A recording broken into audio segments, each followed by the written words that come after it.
Marcel will give you the final opportunity now. So let's give it one more time, one more go, and see if it works this time around. Go ahead. I hope you change your location.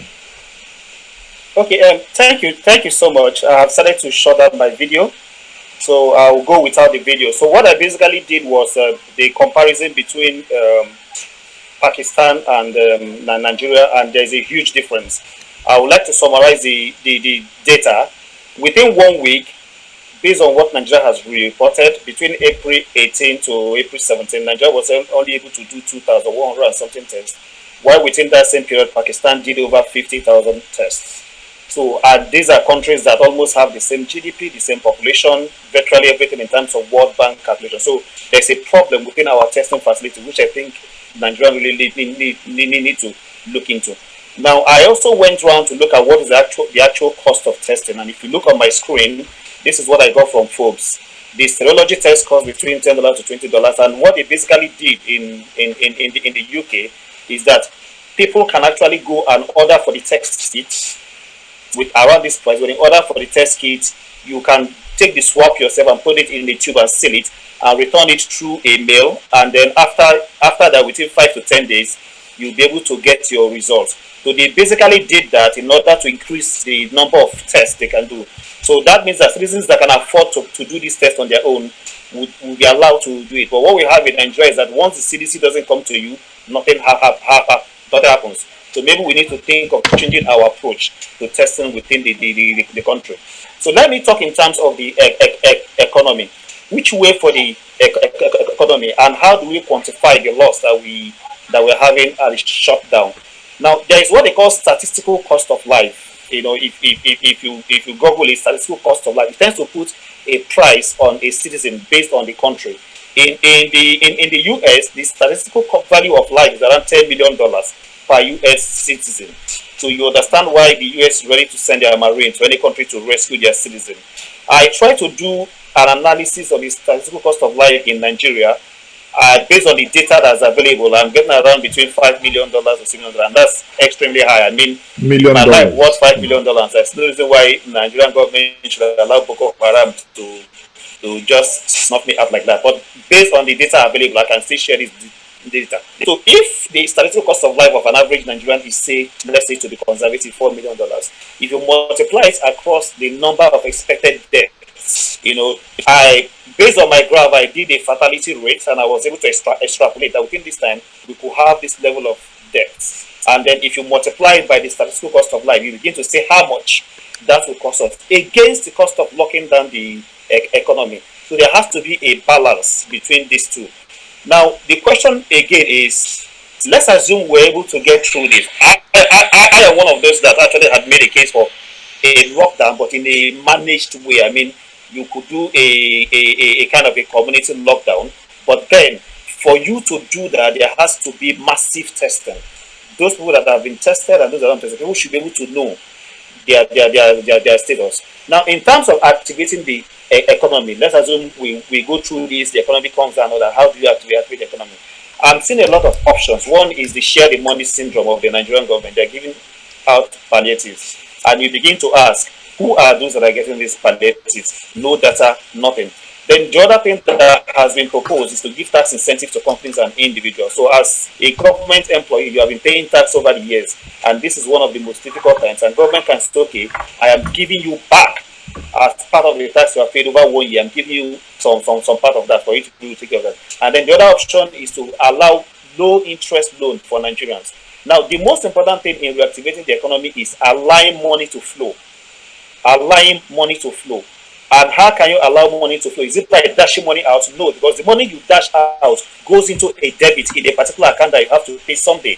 So allow money to flow means that give people the opportunity to get interest at a very low interest rate, not the current interest of 23%, maybe around 2 or 3%, and then mandate them, maybe give them a master check with a period that they can spend it. And that's the only way you can make the economy move faster. So what am I looking at again? Now, if you look at my main advice, because after looking at all the statistical information available, one of the things that came to my mind is what I will call government transparency index. You can't lie this thing out at all. even if you say that things are not happening in your country, the data that are coming out are showing otherwise. Comparing you one to one with countries that doesn't even have anything but are conducting tests are actually giving. So our government needs to invest in data. And I'm not saying federal government needs to, but I'm saying state government. How does a governor make his decision? Gone are those days where you do God's feeling and say, okay, I feel this should be this. Okay, I feel this guy should need this. There has to be a data-driven, a kind of a decision-driven, a data-driven decision that should guide you. And how do we make this happen? We need to activate state statistics units. The states needs to activate their statistical unit and be able to provide the government with the insights that they need to make their decision. And what I would say is this: leadership without insight is blind leadership. Leadership with insight is purpose-driven leadership. And for us to have a purpose-driven leadership in any region of this country, the government must realize the importance of data, invest in data, and be able to use the modeling and insights that come from data to make their decision. Thank you. Thank you very much, Marcel. That was very short and concise.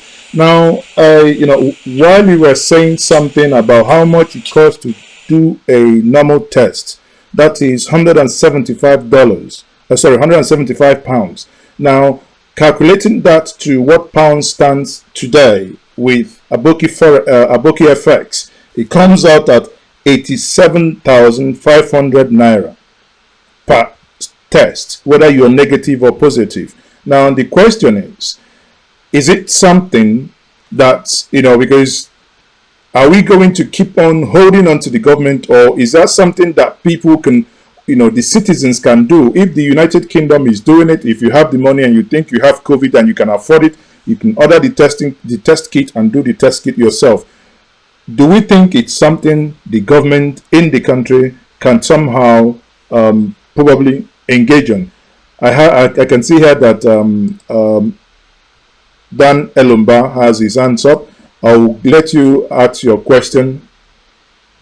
I wanted to ask a question, but I noticed that some others also have their hands up. Please, oh, okay. I've asked questions before. Let's allow others to also to ask. So that's fine.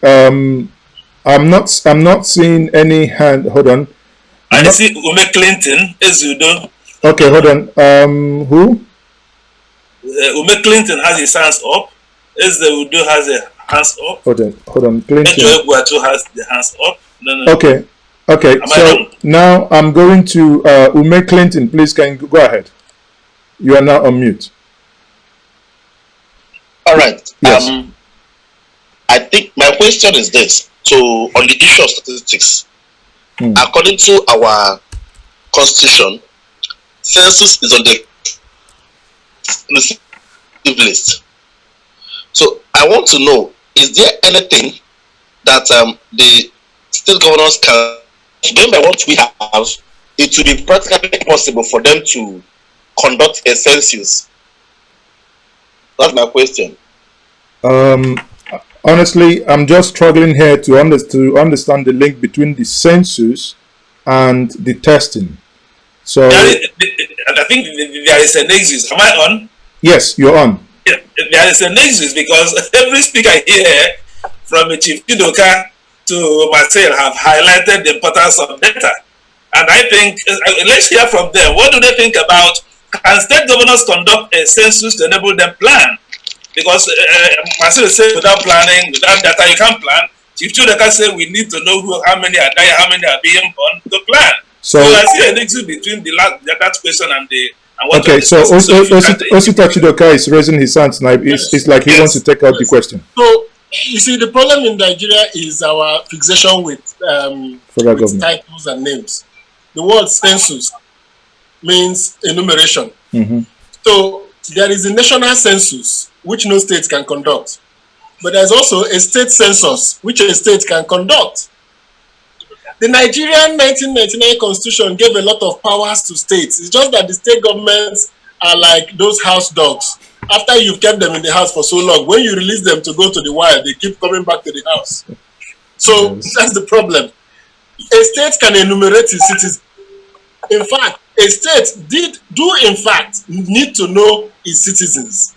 So when you live in a state, there are two ways a state can know its citizens. One they can collect the data from the federal government in terms of the federal census. 2, they can do an enumeration. In fact, if any state has been planning now to do a state enumeration, this was the time. This is the time they could have done it successfully.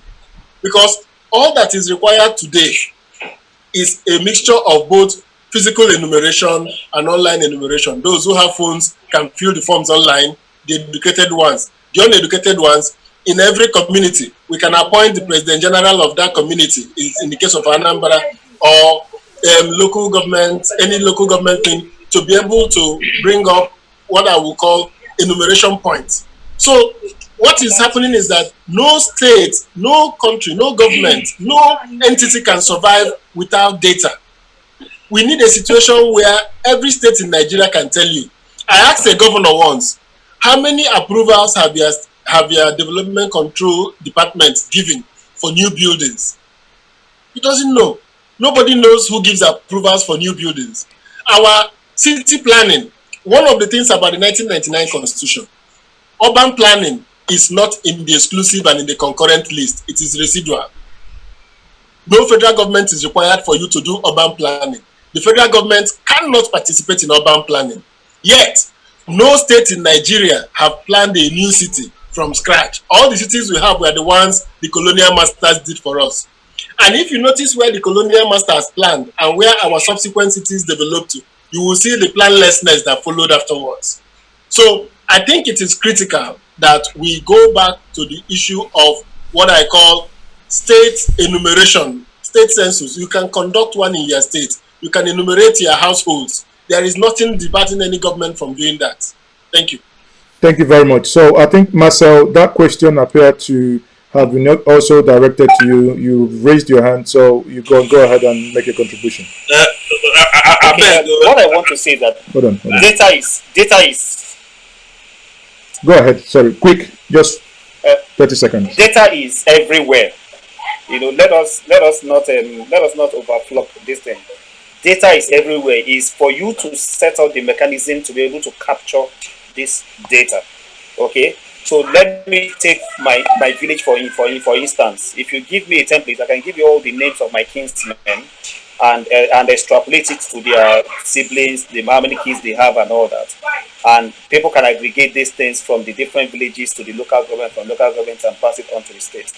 So again, what happens is that when most of these things come, our people always think of contracts. They want to make money and all that. And then you can actually design a data capturing system that will have some level of integrity. I can move around with iPads that I could be able to pick a geolocation of my respondents. I can have them use their hands to just sign signatures. I can capture their image on the spot. So it is a game of the state government actually being serious about this thing. And let me be honest to you. If any state government is serious about data capturing, this thing can be done in less than 12 months.